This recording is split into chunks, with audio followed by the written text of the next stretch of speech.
ఆన్లైన్లో నొక్కడంలో ఉండే ప్రమాదం ఏమిటో ఆలోచించండి. మన మనసులో ఇప్పుడు నాకేదో ఒక కారు కొనుక్కోవాలని అనిపించదు, ఏదో కారు చూశాను నాకు కొనుక్కోవాలని అనిపించింది అనుకోండి, అనిపించిన వెంటనే కొనేయచ్చు. ఆన్లైన్ అంటే అంతే కదా, వెంటనే బుక్ చేస్తే వచ్చేస్తుంది, 3 రోజుల్లో కారు ఇంటికి వచ్చేస్తుంది.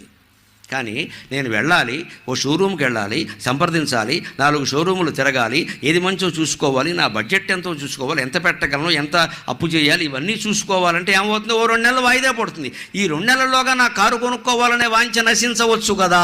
అది ఆలోచన వాయిదా. కోరిక పుట్టగానే కొనేయడం ఏమిటండి? కోరిక పుట్టగానే తపస్సు చేసామా? ఈ ప్రవచనం వినగానే మీలో చాలామందికి తపస్సు చేద్దాం, ధ్యానం చేద్దాం, అది వెంటనే చేయండమ్మా, దానికి అమెజాన్ అక్కర్లేదమ్మా, వెంటనే చేయొచ్చు. అది చెయ్యరండి. అవన్నీ మన వల్ల అవుతాయి ఏమిటి? గరికపాటి వారంటే ఏం లేదమ్మా, మామూలుగానే పుట్టా, అది తోసేయడం. మమ్మల్ని అవతార పురుషులను చేసేసి మా కాళ్ళకి దండాలు పెట్టేసి దాని ద్వారా ఏమి రాదమ్మా, మాకేమైనా దుమ్ము ఉంటే మీకు అంటుకుంటుంది, ఏం కుదరదు అక్కడ.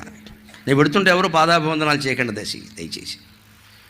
ఈ మాత్రం నిరాడంబరంగా వైరాగ్యంతో నేను ఉండకపోతే నాకు ఈ వ్యాసపీఠం మీద కూర్చునే అర్హత లేదమ్మా. నా బాధ అది. ఈ అర్హత కోల్పోకూడదు. జీవితంలో ఏం కోల్పోయినా మంచిదే, బంధువుల్ని, బాంధవుల్ని, ధనకనక వస్తువాహనాలు సమస్తం కోల్పోయినా మంచిదే. భగవంతుడు ముందు నిలిచి చిత్తశుద్ధిగా ప్రార్థన చేయగలిగే అవకాశం కోల్పోకూడదండి. అది ఒక్కటి ఉండాలి.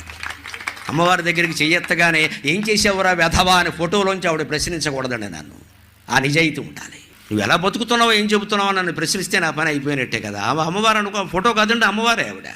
చిత్తశుద్ధిగా అమ్మ నేను నిజాయితీగా బతుకుతున్నానమ్మా, నన్ను, నా కుటుంబాన్ని, నా బిడ్డల్ని కాపాడడం నీది బాధ్యత అంటే కాపాడుతోందండి. నాకు 62 ఏళ్ల వయసు, ఆవిడే కాపాడింది, లేకపోతే మనం అవడమండి. భగవంతుడు దయలేకపోతే ఇవన్నీ నడుస్తాయా? ఇంత ధైర్యంగా మాట్లాడుతున్నారు. ఎవరినంటే మీకు రక్షణ అంటే అమ్మవారి రక్షణమ్మా, మొహమాటం ఏం లే. అందులో తేడా వస్తే ఆవిడ చూసుకుంటుంది. భగవంతుడిని మించిన శక్తి ఉంది ఆ లోకాల్లో.